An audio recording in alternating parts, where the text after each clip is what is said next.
പ്രതിപക്ഷം എന്നൊരു കൺസെപ്റ്റ് നമ്മുടെ ഈ വകുപ്പ് ഭരിക്കാൻ ഒരു മന്ത്രി ഉള്ളതുപോലെ ആ വകുപ്പിനെ പ്രതിപക്ഷമായി പ്രതിപക്ഷത്തെ ഒരു വിഭാഗം പ്രത്യേകം മാറേണ്ടതുണ്ടെന്നും കൂടെ എനിക്ക് തോന്നുന്നു. വനം വകുപ്പുമായിട്ട് ബന്ധപ്പെട്ടുള്ള കാര്യങ്ങളിൽ നിരന്തരമായ പ്രതിഷേധങ്ങളും പ്രകടനമല്ല, നിരന്തരമായ പ്രതിഷേധങ്ങളും തിരുത്തലുകളുമായി പ്രതിപക്ഷത്തിന്റെ വനം വകുപ്പ് പ്രതിപക്ഷം വനം വകുപ്പ് പ്രതിപക്ഷം, ആഭ്യന്തര വകുപ്പ് പ്രതിപക്ഷം, അതുപോലെ എന്താണ് വ്യവസായ വകുപ്പ് പ്രതിപക്ഷം, നിയമവകുപ്പ് പ്രതിപക്ഷം, എല്ലാ വകുപ്പിനും പ്രതിപക്ഷത്തിൻ്റെയും കൂടെ ഒരു സെക്ഷൻ അതിന് മാത്രമായി ഉണ്ടാകുന്നത് നന്നായിരിക്കും എന്ന് എനിക്ക് തോന്നുന്നു. അല്ലെങ്കിലുള്ള പ്രശ്നം എന്താണെന്ന് വെച്ചാൽ നമ്മൾ ഈ ആശയം ഇങ്ങനെ പറഞ്ഞു കൊടുക്കുമ്പോൾ എന്താ പ്രശ്നം എന്ന് ചോദിച്ചാൽ അത് നല്ലൊരു ആശയമാണ്. ഈ പേരിൽ ഒരു 10-15 പ്രതിപക്ഷ നേതാക്കന്മാരെയും അവർക്ക് ഒരു 30-35 സ്റ്റാഫുകൾ അത് വേണ്ടി വരത്തില്ല. അതില്ല ഇല്ലാന്ന് വെച്ചാൽ ഇപ്പം നമുക്ക് ആകെപ്പാടെ 41 MLA ഉള്ളൂ. അപ്പം അതിൽ ഈ വകുപ്പ് പ്രതിപക്ഷം അത് ലീഡ് ചെയ്യാൻ 1-2 പേര് മതി.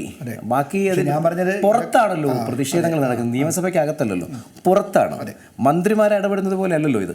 ഇപ്പം 41 പേരുണ്ടെങ്കിൽ ചില വകുപ്പുകളെ നിശ്ചിതമായി നിരീക്ഷിക്കുകയും പ്രതിഷേധിക്കുകയും വിമർശിക്കുകയും തിരുത്തുകയും ചെയ്യേണ്ടുന്ന ആഭ്യന്തര വകുപ്പ്, വനം വകുപ്പ്, ഇങ്ങനെയൊക്കെയുള്ള വകുപ്പുകളുണ്ടല്ലോ. എപ്പോഴും വിമർശനങ്ങൾക്ക് വിധേയമാകുന്ന വകുപ്പുകളുടെ പ്രവർത്തനത്തെ സസൂക്ഷ്മം നിരീക്ഷിക്കുകയും അതിൽ തന്നെ കോൺസെൻട്രേറ്റ് ചെയ്ത് പ്രവർത്തിക്കുകയും ചെയ്യുന്ന പ്രതിപക്ഷത്തിൻ്റെ ഒരു വിഭാഗം എന്ന നിലയ്ക്കാണ് നമ്മൾ ഈ നിർദ്ദേശം മുന്നോട്ട് വയ്ക്കുന്നത്.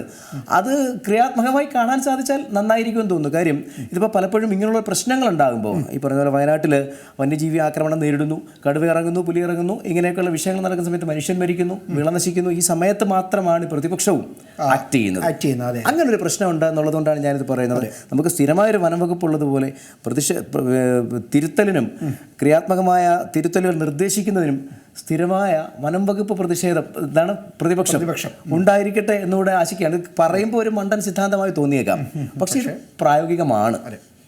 ഏറ്റവും പുതിയ വാർത്തകളും വിശേഷങ്ങളും വിരൽ തുമ്പിലറിയാൻ സീ മലയാളം ന്യൂസ് എല്ലാ ഡിജിറ്റൽ പ്ലാറ്റ്ഫോമുകളിലും ലഭ്യം.